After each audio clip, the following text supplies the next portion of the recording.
Snow White had not been sleeping long when the masters of the house came home from work.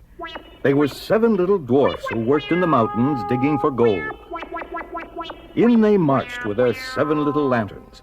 They were quite surprised to see that they had a visitor. Look over here, fellows. Someone's sleeping in our bed. Oh, look. Wow.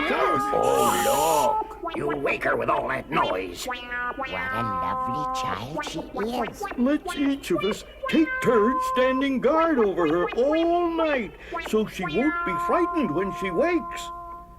The night was soon gone, and in the morning, Snow White awoke with a start. Where am I? And who are you? Well, since this is our house, perhaps you'd better tell us who you are.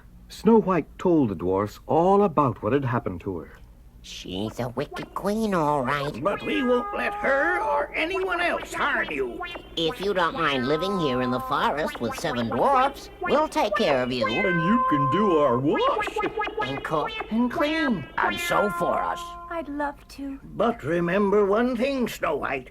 We'll be gone all day up to the mountains to dig for ore with our picks and our axes. And you must not open the door for anybody. The queen is bound to find out that you're alive, and she will come looking for you. Remember, Snow White, don't open the door for anyone while we are not at home. Back at the castle, the queen was feeling quite content. Now that Snow White was dead, she was indeed the fairest in the land.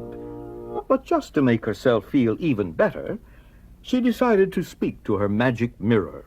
Mirror, mirror on the wall, who is the fairest of us all?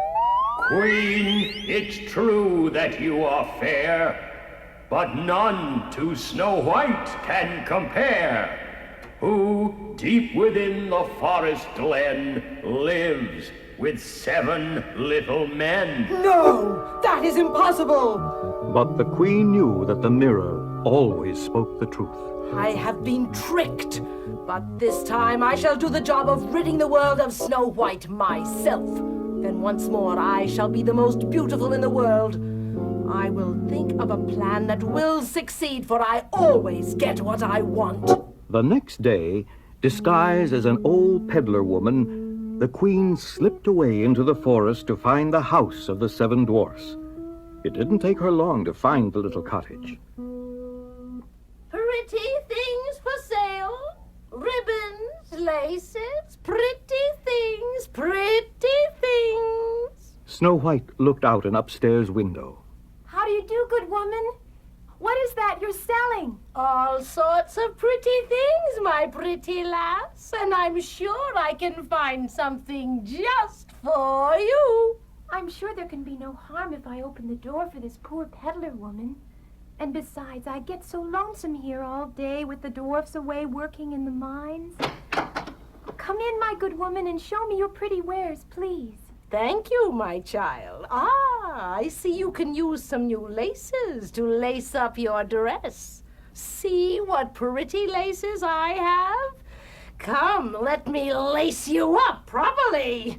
Snow White, suspecting nothing, stood before the old woman and let herself be laced up with some new bodice laces. The old woman laced her up so quickly and so tightly, Snow White lost her breath and fell down to the floor as if dead. Now that takes care of you, my little Snow White. You used to be the most beautiful. Ha ha ha!